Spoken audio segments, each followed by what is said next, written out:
প্রিয় দর্শক, আসসালামু আলাইকুম। কেমন আছেন সবাই? আশা করি সবাই ভালো আছেন।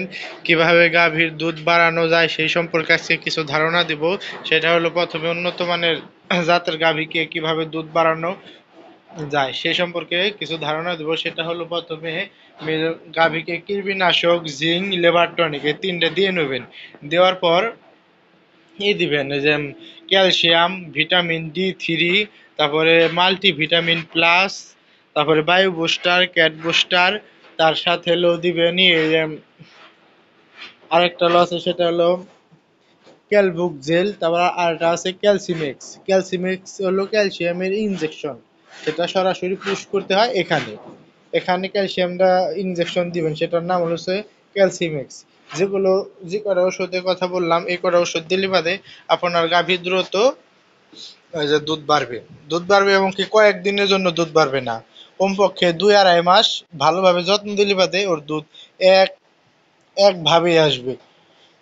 এগুলো আমার খামারেও দিয়ে থাকি, এগুলো দিবেন।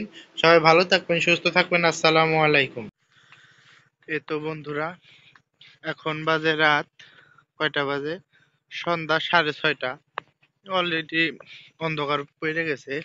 আমি এখন এলাম ঘাস নিতে খামারের জন্য। কারণ ঘাস নিতে এসেছি কালকে আমি এই যে সাভার এনাম হাসপাতালে যাবো কাল সকালে। কাল বুধবার। কাল আমি সাভার এনাম হাসপাতালে যাব কিছু পরীক্ষা নিরীক্ষার জন্য। তাই তো আমি যখন খামারে ঘাস কাটা শেষ, এখন আনতে যাইতাছি। এখন অন্ধকার, খামারে কাজ শেষ করলাম কেবল, এখন যাইতাছি। তার জন্য আগামীকাল ঘাস তো লাগবে। যেখানে যাই বা না যাই, খামারের জন্য ঘাস আগে তৈরি করে থুইতে হবে। তাই আমি এখন ঘাস আনতে যাইতাছি। হঠাৎ হসপিটালে যাওয়ার জন্য সিদ্ধান্ত নিয়ে ফেলছি, তো তাই আর কি এখন যাইতে হবে কালকেই সকালে। সকাল 6টা বাজে রওনা দিব এখান থেকে। আর এই দেখুন ধান খেতে এখান দিয়ে